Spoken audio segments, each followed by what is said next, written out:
Assalamualaikum warahmatullahi wabarakatuh. Ketemu lagi ya di channel Pak Darto. Jangan lupa ya subscribe, like, dan komen. Langsung aja kita mulai. Ini kita anggap sebagai nomor 1. Perhatikan data tabel di bawah ini. Data yang benar ditunjukkan nomor. Nah, kita lihat ini adalah besaran, kemudian ini nama satuannya dan satuannya dalam SI. Panjang itu besaran ya, besaran. Ingat di sini tidak ada kata-kata besaran pokok atau turunan. Besaran panjang betul, satuan dalam SI kilometer. Salah ya, yang betul meter mestinya. Massa betul, satuan dalam SI kilogram. Betul. Besaran suhu satuan Celcius. Salah, yang betul Kelvin ya, ini berarti salah. Besaran kuat arus betul, satuannya ampere. Betul ya. Jadi data yang benar adalah nomor 2 dan nomor 4. C. Sebuah gelas berisi 200 ml air. Besaran dari pernyataan tersebut adalah besaran. Besarannya mana ya? Besarannya kita lihat ini satuannya mililiter ya. Mili nilainya ini. Jadi besaran yang satuannya liter, mililiter adalah besaran volume ya. Volume. Kalau panjang kan meter ya. Kalau panjang itu meter. Kalau massa kan kilogram atau gram. Kalau volume kan bisa meter kubik, bisa liter ya, bisa liter atau bisa juga mililiter. Berarti yang dinamakan besaran adalah volume. Selanjutnya ya, perhatikan data di bawah ini. Nah, langsung aja ke sini ya. Besaran di atas yang menunjukkan besaran turunan. Berarti turunan itu selain 7 besaran pokok itu ya, selain 7. Nah, berarti volume besaran turunan. Kuat arus, nah ini kan yang masuk dalam 7 ini ya, berarti ini besaran pokok. Berarti ini salah karena yang diminta turunan. Kecepatan betul, besaran turunan. Massa jenis besaran turunan. Waktu besaran pokok ya, berarti ini salah. Jadi yang besaran turunan adalah 1, 2, 3. Ini yang betul ya. Nomor lanjutnya.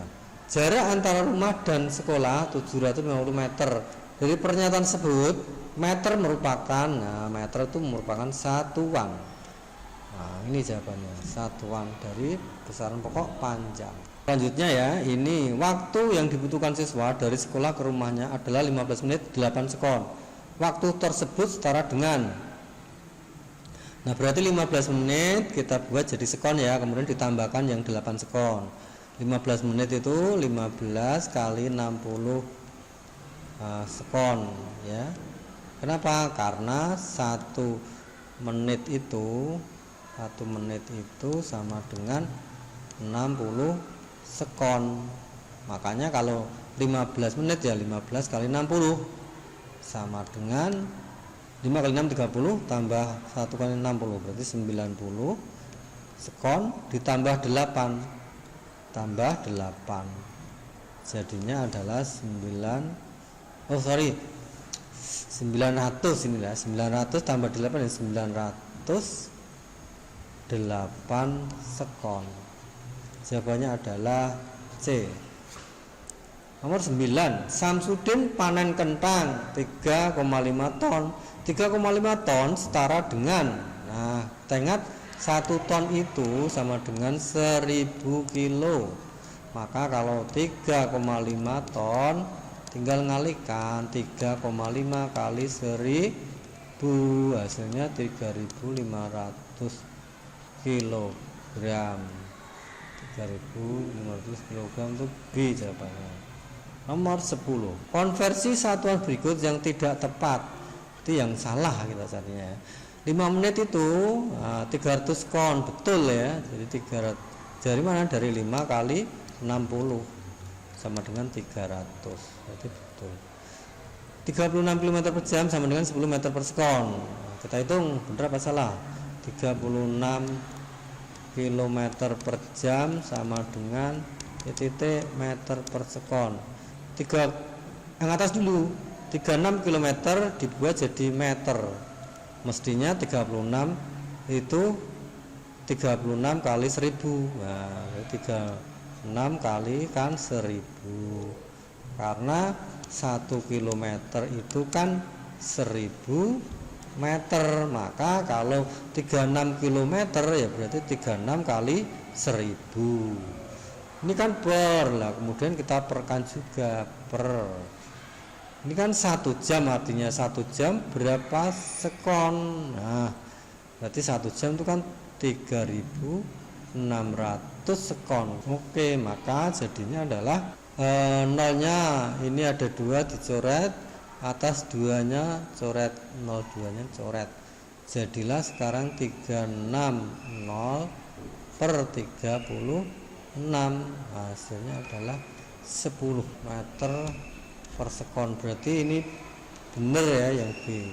Yang C sekarang 12 mili. 12 mm itu sama dengan berapa sentimeter? Nah, sentimeter. Kita ingat mili ke senti itu kan naik toh, mili ke senti. Naiknya 1, berarti ya dibagi 10 kan gitu. Berarti ya 12 mm itu berapa ya? 12 dibagi 10, 1,2 cm. Berarti ini kok 0,12, berarti salah. Ini 2500 cm persegi berapa meter persegi. Nah, caranya 2500 cm ke meter dia kan naik ya, naik berapa langkah? 2 langkah ya, cm desimeter meter 2 langkah. Berarti kalau naik 2 langkah berarti dibagi 100. Nah, makanya ini jadinya adalah 2500 dibagi 100.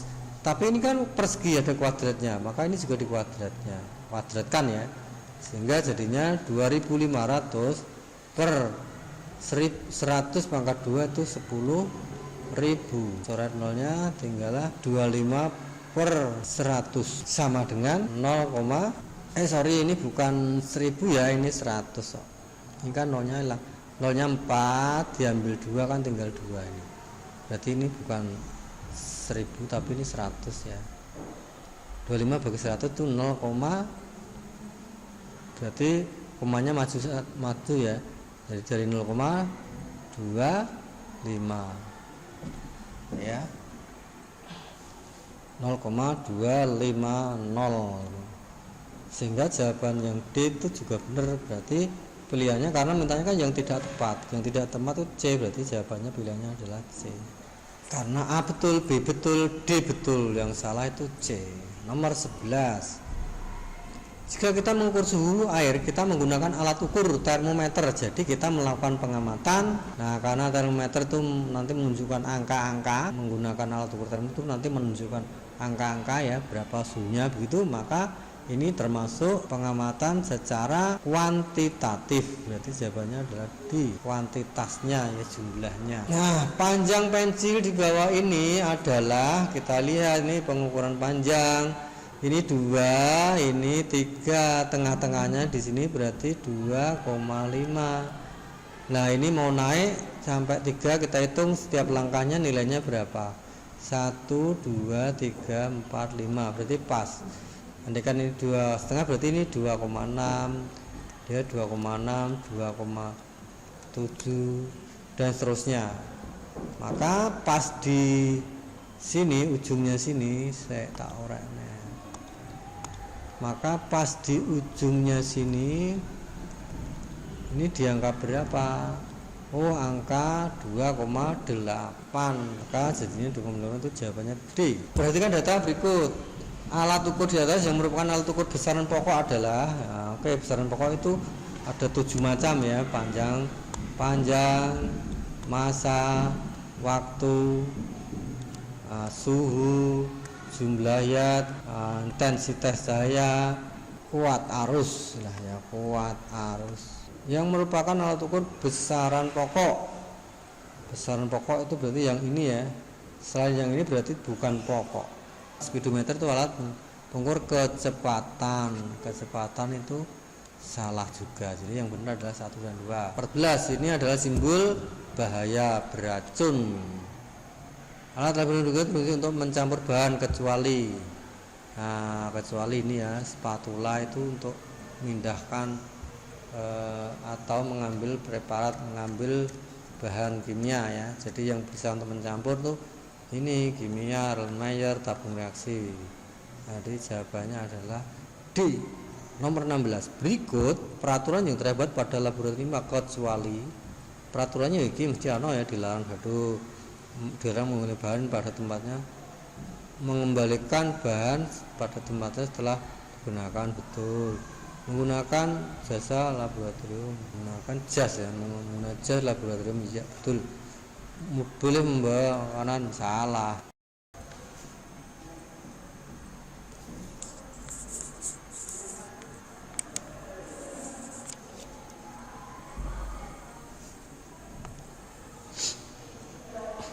Berikutnya, hasil pengukuran volume batu menggunakan gelas ukur adalah, nah ini adalah cara mengukur volume benda tidak teratur menggunakan gelas ukur ya.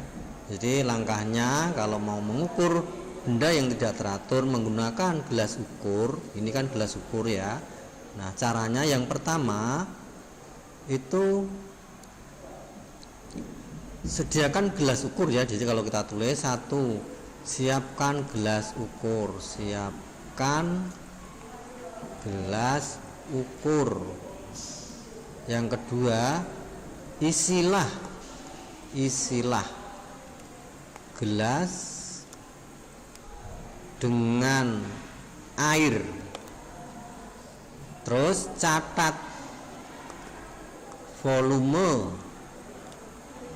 awal ya, volume awal kita anggap sebagai V1 begitu ya. V1 volume awal. Jadi gambarnya ini ya, gambarnya ini. Pertama ini lihat. Pertama dan kedua ya, dan kedua itu di sini. Ini dicatat volume awalnya, ini dicatat ya, ini volume awal tuh di sini. Ini berapa ini?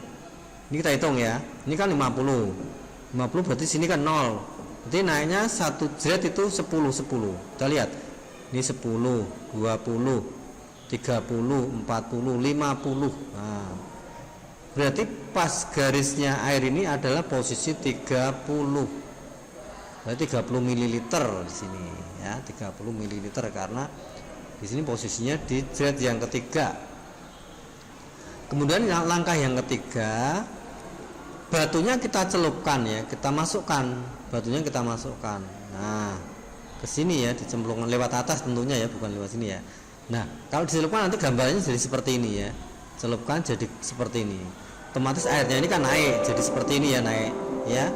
Nah, sekarang airnya jadi seberapa? Jadi segini. Nah, segini. Ini diangka berapa? Kita hitung. Sini 50, berarti sini 60, 70, 80.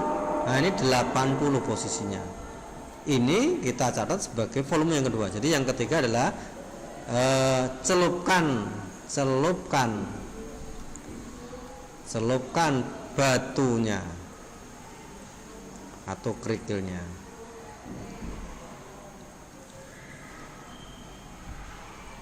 Dan celupkan batu dan catat volume sekarang. Ini kita anggap sebagai V2. Nah, V2 berarti ini adalah V2 nya ini ya, V2. Kalau yang ini kan V1 nya. Nah, maka yang keempat adalah, jadi volume batu adalah volume yang kedua kurangi volume mula-mula ya. Hasilnya berapa ya? V2 itu 80 kurangi 30, hasilnya 50, satuannya mililiter. Nah, itu ya. Maka jawabannya adalah yang C. Oke. Lanjut nomor berikutnya. Alat laboratorium berikut ini adalah, nah ini jelas ini merupakan tabung reaksi. Oke, jadi jawabannya adalah A.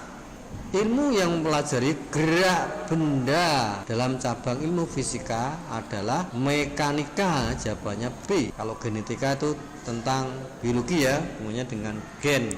pewarisan sifat. Fluida itu tentang zat cair, dan elektronika tentang listrik dan magnet. Berikut yang merupakan cabang ilmu biologi adalah, nah, astronomi itu ilmu bintang, berarti bukan. Virologi ilmu viro itu virus, ilmu virus, berarti virus itu biologi ya, berarti ini biologi. Kalau geologi kan tentang bumi, berarti bukan. Analogi bukan ya, analogi itu bukan ilmu kan. Oke, berarti ini salah. Jadi yang betul B, virologi. Sampah plastik menyebabkan berkurangnya kesuburan tanah pertanian yang berdampak pada hasil pertanian. Nah, cabang ilmu yang mau pelajari adalah, nah ini tentunya hubungan antara makhluk hidup dan lingkungannya. Cabang ilmunya namanya adalah ekologi. Kalau kimia organik kan bahan-bahan kimia dalam makhluk hidup. Kalau biofisika itu biologi dan fisika. Kalau biologi adalah ilmu tentang bumi. Berarti jawabannya C ya.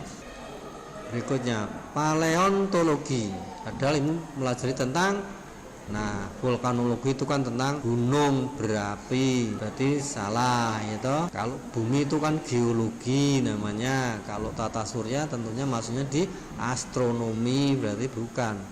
Yang paleontologi adalah fosil. Albert Einstein adalah ilmuwan sains, terutama dalam cabang ilmu fisika tentang ilmu relativitas ya. Pesulap merah sedang membongkar trik menyalakan tisu tanpa korek api dengan menggunakan serbuk, mencampur serbuk PK dengan gliserin ya. Ternyata juga bisa terbakar ya, keluar asap. Ilmu yang mempelajari tentang ini tentang PK dan gliserin ini kan bahan-bahan kimia ya. PK itu kalium permanganat ya, kalium permanganat, dan gliserin itu bahan-bahan kimia. Maka cabang ilmu yang mempelajari tentunya adalah ilmu kimia. Perhatikan langkah metode ilmiah berikut. Kalau di buku yang kamu biasanya kan urutan metode ilmiah kan kita dikenalkan ada 6 yaitu ya. Kalau disingkat apa? Disingkatkan retak itu ya. Observasi, hipotesis, rancangan, eksperimen, data, dan kesimpulan, kan gitu ya. Sebenarnya nomor 1 itu juga masuknya di ini pengamatan. Ketika kita mengamati, saat itu juga kita kan menemukan masalah, maka pantasnya merumuskan masalah itu setelah pengamatan. Berarti di sini nih 21 mestinya ya, 4. Jadi jawabannya adalah D, 2143. Alat untuk mengambil garam yang akan ditimbang adalah mengambil benda-benda padat atau butiran-butiran itu pakainya spatula ya.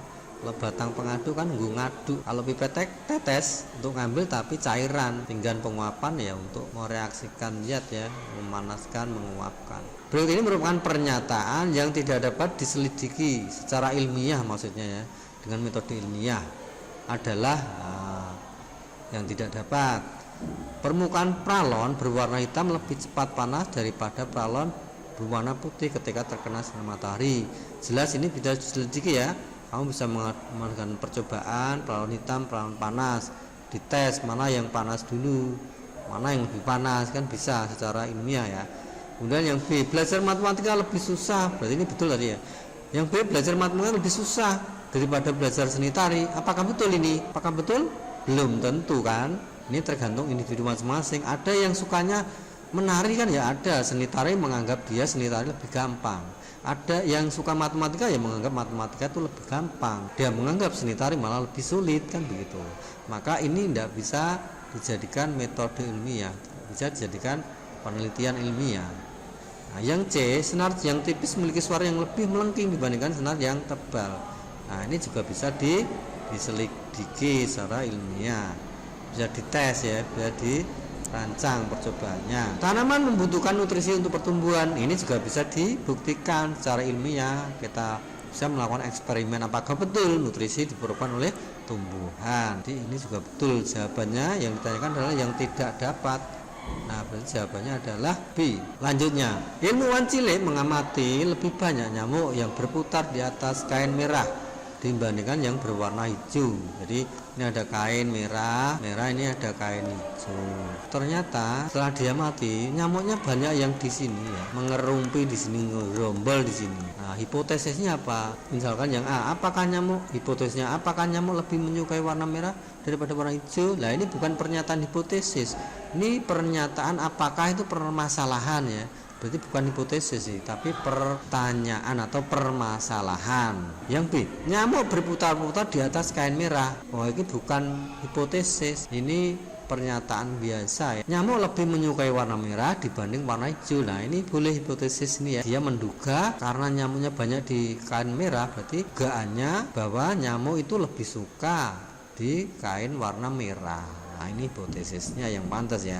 Sedangkan yang D, untuk mengetahui apakah nyamuk menyukai warna merah daripada hijau, ini juga termasuk tidak hipotesis, tidak dugaan, tapi ini tujuan. Kalau ada untuk mengetahui itu berarti tujuan, bukan hipotesis, karena yang ditanyakan adalah hipotesisnya. Ingat 29. Lala meneliti pengaruh cahaya matahari terhadap warna daun tanaman pucuk merah. Variabel bebas dari eksperimennya adalah yang ditanyakan ini ya, variabel bebas. Jadi gampangannya ginilah, variabel bebas itu yang memberi aja lah. Misalkan cahaya matahari terhadap tanaman, berarti ya sing bebas tuh cahaya matahari gitu aja. Misalkan pupuk, pengaruh pupuk terhadap tanaman, ya berarti variabel bebasnya ya pupuk, begitu loh ya. Misalkan apalagi pengaruh limbah terhadap kesuburan tanaman kangkung, ya berarti sing bebas sing limbah. Lah sing tanaman yang dikenai itu terikatnya. Dari sini variabel bebasnya ya jelas densitas cahaya matahari. Jadi kamu nanti eksperimennya kan ini ada dua wadah ya, wadah atau pot. Jadi ini eksperimennya ya, pucuk merah, ini juga pucuk merah. Kita kan mau membuktikan apakah cahaya matahari mempengaruhi warna merah pada tanaman pucuk merah kan gitu. Nah, berarti ini kita eksperimennya yang satu mesti dikasih sinar matahari kan gitu toh. Kasih sinar matahari, misalkan sehari dapat sinar matahari 10 jam, yang satu ini hanya 2 jam misalkan gitu. Berarti yang bebas apa? Ini variabel bebasnya itu ini cahaya matahari, intensitas cahaya matahari. Yang terikat, yang tergantung apa? Ini pertumbuhan tanaman, tingginya atau jumlah daun kan dipengaruhi oleh sinar matahari. Jadi terikat ya, atau tergantung pada sinar matahari ya. Berarti yang variabel terikat atau tergantung itu pertumbuhannya ini. Atau kalau di sini tidak pertumbuhan tapi yang dibahas adalah warna merahnya. Nah, dari pertumbuhan ini kan ini kena matahari, yang sini kena tapi sedikit, mataharinya hanya 1-2 jam ya.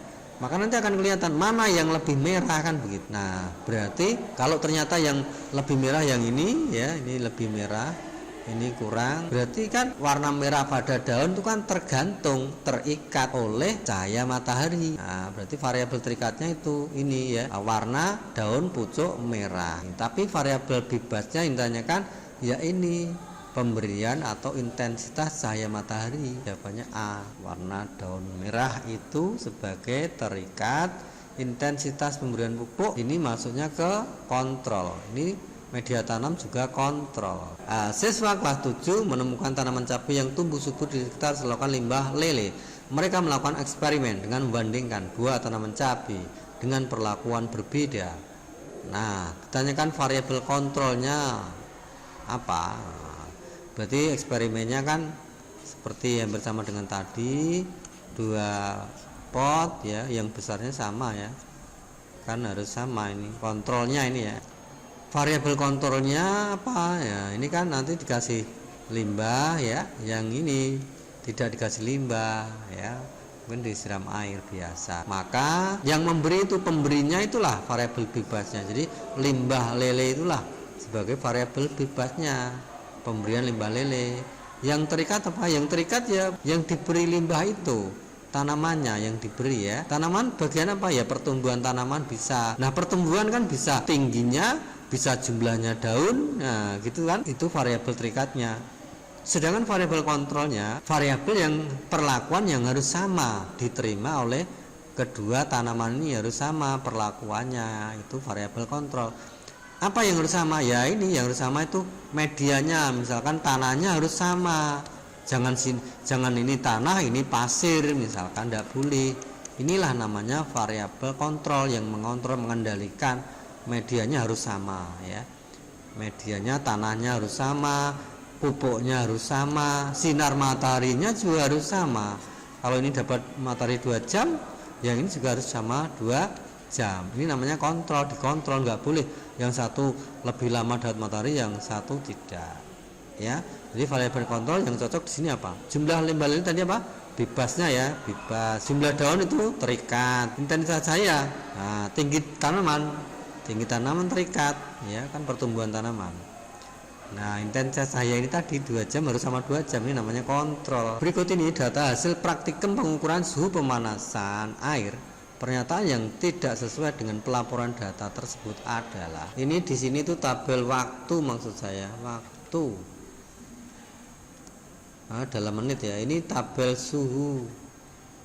Nah, maksudnya gitu. Suhu awal tuh maksudnya suhu 0 ya. Suhu awal tuh 0. Pada saat suhunya 0 belum dipanaskan, itu suhunya 28 kan gitu ya. Nah, setelah dipanaskan 1 menit, suhunya 32. Dipanaskan 2 menit, suhunya 38. Maka disimpulkan suhu itu mempengaruhi waktu itu mempengaruhi suhunya. Semakin lama, kalau waktunya 6 menit, suhunya makin tinggi ya. Jadi waktu itu mempengaruhi suhu. Nah, maka dikatakan waktu itu adalah besaran variabel bebas, sedangkan suhu itu variabel terikat. Jadi suhunya beda 32, 38, 60 itu terikat, tergantung dari berapa lamanya. Gitu ya, berapa lamanya. Oke, itu ya. Jadi yang A itu variabel terikatnya adalah lamanya waktu. Lamanya waktu berarti salah ya, salah. Sekarang grafik. Grafik yang sesuai adalah grafik garis. Nah, ada ketentuan kalau variabel bebasnya itu berwujud angka, angka 2, angka 4, angka 6, angka 1, nah kayak gitu, maka grafiknya adalah garis, berarti benar. Oke, yang C, grafik yang terjadi mengalami kenaikan. Apakah naik ini grafiknya? Ini harus kamu gambar ya. Naik tidak? Naik, ini grafiknya naik. Kalau digambarkan begini ya. Ini waktunya yang ke kanan, waktu, ini suhu. Waktunya di sini kita tulis buat sini 0, kemudian 1 menit, 2 menit, 3 menit, 4 menit, dan seterusnya. Ini suhunya di sini suhunya 28 ya, 28, terus 32, 38, 42. Kamu lihat 0 itu pasangannya dengan ini 28. 0 pasangan 28, tarik ke sana, oh ketemu di sini ya, ini. Kemudian 1 pasangan 32, 1 pasangan dengan 32. Ah, ketemu di sini. Kemudian 2 pasangannya dengan 38, ketemu di sini. Nah, 3 ya, 3 ketemunya 42 ya. 3 ketemu 42 di sini. Nah, kita lihat. Kemudian ini kita hubungkan titik-titiknya dengan sebuah garis, sebagai garis. Nah, kelihatan sekarang. Ini grafiknya garis ya. Nah, kelihatan garisnya naik, maka kesimpulan adalah variabel bebas dibuat ini grafik yang terjadi adalah kenaikan, mengalami kenaikan. Betul ya. Yang D, variabel bebas dibuat sebagai sumbu Y. Nah, sumbu X. Benar ya? Ini yang ke sana itu variabel bebas. Betul. Maka yang pernyataan yang tidak sesuai adalah A. Yang ini sekarang ini mengukur menggunakan neraca 3 lengan ya, ini 3 lengan karena ini ada 3 angkanya ya. Kita lihat ini angka 100, ini angka ini ya yang di kotak ya 20, yang ini angka 5. Kita jumlahkan, ini 5, ini 2, ini 1, 25. Pengukuran pun perlu dilakukan dengan cermat agar hasilnya tepat. Hal-hal yang harus diperhatikan ketika melakukan pengukuran yaitu sebagai berikut. Kecuali selalu memperhatikan bahwa alat ukur yang digunakan selalu pada angka 0 sebelum. Nah, jadi alat ukurnya harus 0 dulu sebelum menimbang ya. Ini betul. Pastikan alat ukur yang digunakan sudah mengukur secara tepat. Nah, misalnya jika mengukur suhu cairan, nah ini betul yang harus diperhatikan juga. Jadi kalau mengukur termometer, mengukur suhu air ya termometernya kecelup di dalam air. Selalu catat pengukuran disertai satuannya. Nah, kalau mencatat itu mencatat hasil ukur ya harus sama satuannya, jangan sampai nanti satuannya nggak diikutkan, nanti lupa dikira senti dikira mili ya. Jadi ini juga diperhatikan. Yang di pengamatan tidak dilakukan sejajar dengan skala benda terukur. Pengamatan tidak dilakukan sejajar. Nah, ini yang salah ya, ini salah, pernyataannya yang salah. Pengamatan tidak dilakukan dilakukan sejajar dengan skala benda terukur. Harusnya kan sejajar. Jadi pengamatan harus dilakukan sejajar karena ada ini. Jadi salah ini ya. Jadi jawabannya berarti yang ini ya. Ini jawabannya. Yang ditanyakan kan kecuali ya, berarti yang salah itu ini. Oke. Oh, selesai ya. Selesai. Saya kira itu ya. Mudah-mudahan bermanfaat. Persiapkan diri untuk menghadapi PTS. Nantikan lagi video-video yang berkaitan dengan persiapan PTS. Jangan sampai ketinggalan. Terima kasih. Assalamualaikum warahmatullahi wabarakatuh.